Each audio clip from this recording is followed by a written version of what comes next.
Hello, this is Kari Fell. Welcome to my studio. I've started a new activity here in my dye studio in order to push myself out of my comfort zone and try different colors in different color combinations. I have started playing a little game that I just call the dyeing game. And I've written down all the colors that I own in dye. And I've written down a light and a dark version of each. And I also have the numbers 1 to 10 in there, and they will refer to these mixtures that I have already done from previous dyeing experiments. And some of them have been combined, and I don't know exactly what the colors are. So numbers 1 to 10 are in here, and then I just count them 1, 2, 3, how many I have. So I am about to pull a bunch of colors. So it's confession time. I'm editing the video and I either don't have the footage or I can't find the footage of me pulling the colors for this next project. But here's what we've got. This is the willow yarn that I wound a warp with, and then the colors I pulled were key lime, bright red, a light Wedgwood blue, and then a number which ended up being a form of twilight, so a mixture with the main color being twilight. These 4 colors are horrible together. I never would choose them to use in a single project. So I really had to sit down and think about how I was going to combine these on one warp. I have a warp soaking here. I'm going to try a new technique that I haven't tried before on it. I've got 4 absolutely crazy colors. I think I can make it work though. So we'll start with low immersion in the steam pan. Okay, so I squeeze most of the water out. The warp is laying in the pan, kind of scrunched up. And I'm going to add 3 of the crazy colors and heat set them first. So the first color is dark bright red. So we might as well start that on the end here.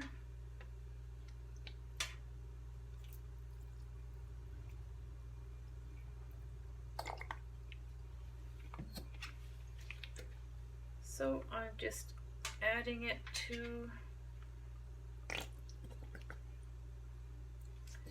the yarn. That's all of it. And I'm just going to press it in. Make sure it has made its way through most of the yarn. Including the bottom. The next color is light Wedgwood blue. So I have the Wedgwood blue stock. So I added about a tablespoon to this measuring cup, and now I'm going to fill it up to the top with water. So here we've got a light Wedgwood blue, and we're just going to go over the middle part of this yarn. In a similar way to the red.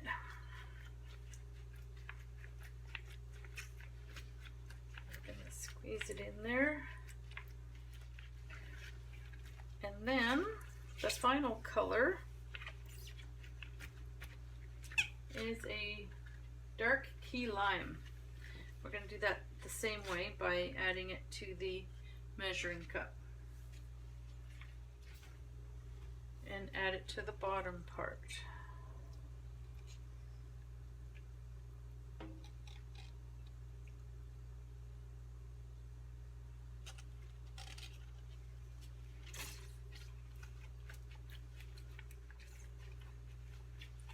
So squeezing it through, getting the dye in all parts.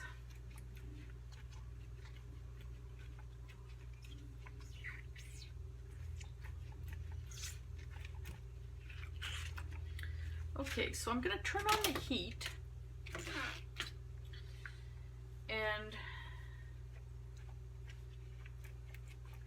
start the process. I'm going to try to get the yarn to be permanent on here. And then we have one more color left. Okay, it's starting to heat up, and I don't want to burn the yarn. So I have some water here. It has some acid in it.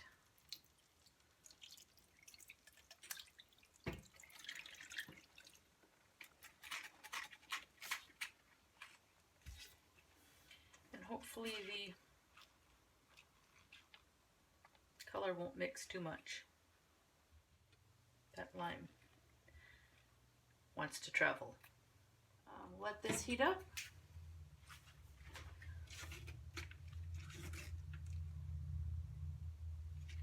And once the water has cleared, then we can move on to the next stage. So it's at least 20 minutes later, maybe 25, and the water has more or less cleared. A little bit of particulate in the water there, and it's slightly pink, which is not unusual for a red.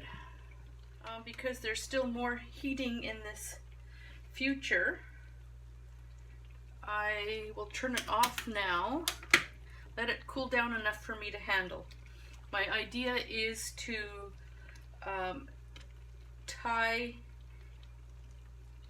a resist string around various points of the warp, a tight string so nothing can get in, and then immerse the whole thing in the dye pot with the final dark color. Okay, so this warp dried overnight. I didn't bother rinsing it out because it's still getting some more dye today. So now I'm going to tie tight bits of yarn around various parts of it. I'm going to use this heavy cotton, and we're going to create some resist points before we put it into the final color. How much color will be preserved?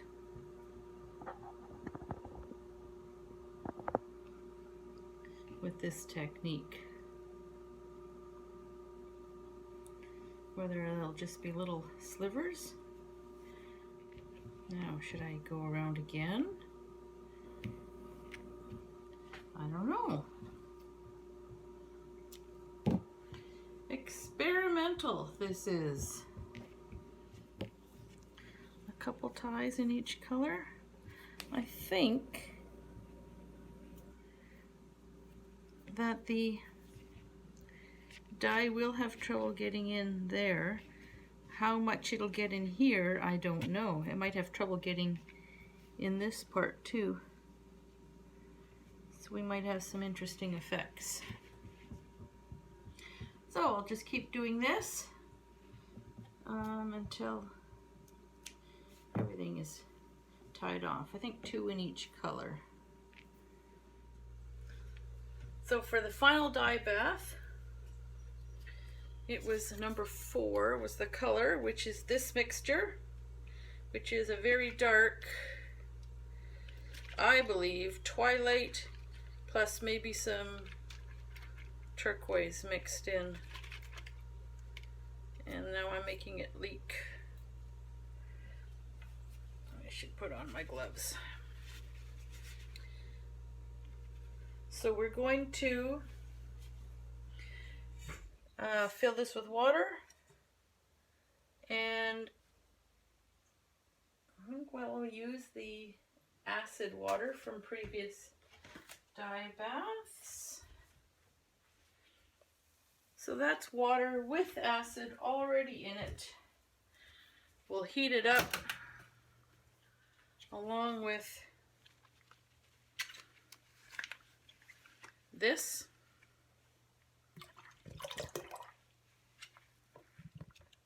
So once this is good and hot, we will add our yarn.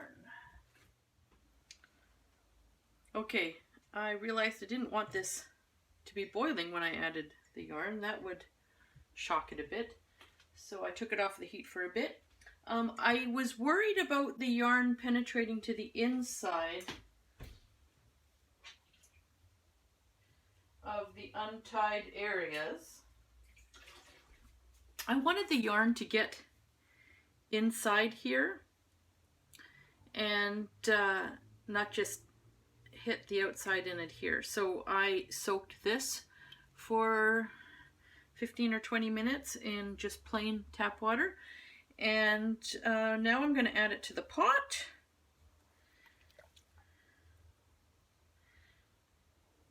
And move it around a bit because I would like the, like I said, I want the dye to hit the inside of the areas that are not tied. So I'll turn the heat up a bit. There is acid in the water, so it should be working its magic already.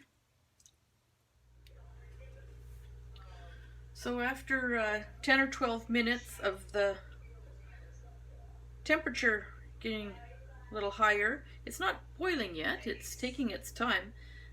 It is starting to drain some color out. We can see sort of a purple left now. It's funny, it was a blue earlier, now it looks more purpley, which is interesting because I know there was a turquoise in the mixture. So let it keep going. I'd like to have all the color absorbed. Keep heating it. Put it on for another 10 minutes. Oh my goodness. All the ties are out. And look what we've got. So where the ties were, it preserved that bright color underneath. The red and the green are the most bright and the most contrast. The blue also preserved, but because it's blue over blue, it doesn't come off as looking so bright. A little more subtle, but it still worked. Oh my goodness. We still have some subtle color changes in addition to that too. So this is still wet. I'm going to wash the yarn and hang it to dry, and then we'll take another look and see what this warp looks like. This is exciting. Okay, here is the finished and dried yarn, and I am so pleased and so amazed. These are the weird colors that I wasn't sure how they were going to combine. I struggled trying to think of a way to make them work. And here we go. It's been so effective. So I pulled from my magic box of colors, I pulled 4, and they were lime green, bright red, Wedgwood blue, and a mixture that I wasn't sure what it was. It was just dark, so twilight and turquoise mixed, I think. So I knew I just couldn't lay them down next to each other, that they would merge and create mud and something unsightly. So I did it in 2 stages. I first dyed the lime, the Wedgwood blue, and the red over the entire, not hank, it's a warp. And after that dried, I tied, like tie-dye, I tied strings, cotton strings, around in 6 places to preserve those 3 colors, and then I dip dyed the entire thing in my dark mixture. And what has ended up is something just amazing. We've still got the pops of the bright colors that I originally dyed, and then after over dyeing, we've created subtleties. So where the dark went over the lime, we've got some greens, many different greens and blues. Same with over the blues. We have multiple different blues all in here.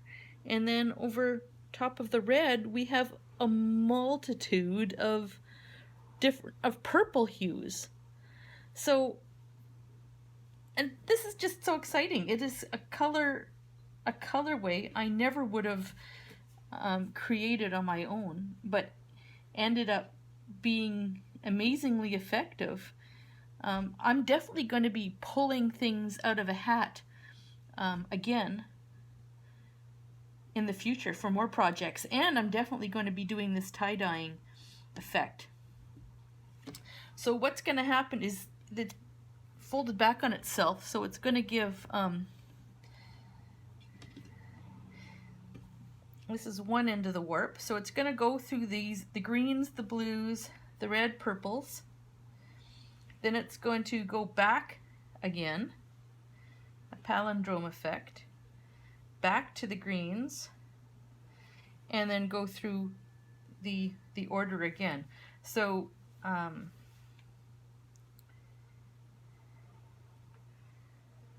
long was this? This was a 1, 2, 3, 4 yard warp, 5 yard warp, maybe? Enough. I think there's enough here for 2 scarves. Yep, at least 2 scarves. And each of them is going to go through the color scheme more than once. So this is going to be an amazing project once it's woven up. There's order in this chaos. I'm going to chain it up now so we can see what the warp chain looks like. So here's the warp chain. The one end with a cross here, and it goes through the color, changes, and then back through the colors again. The color is exciting, and I'm really pleased with how it turned out.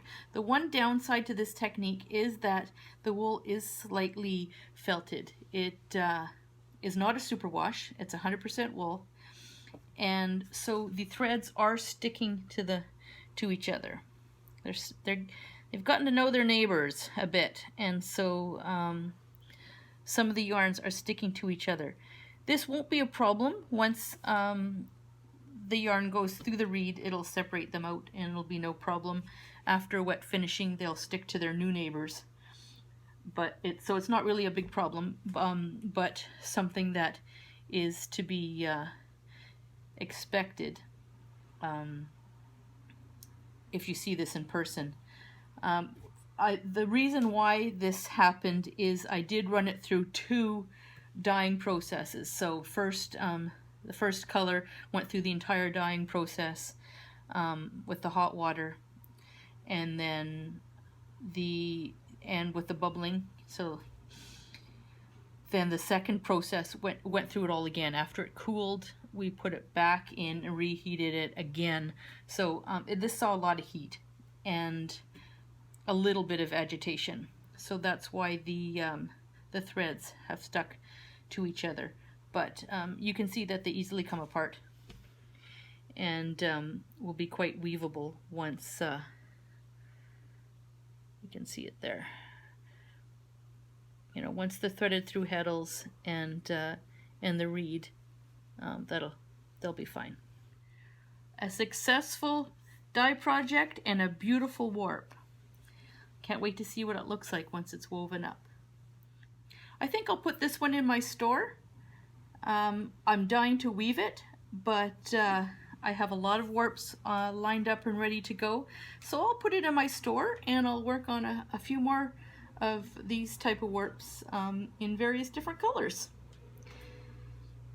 If you enjoyed this video, please like it, subscribe. A thumbs up is good.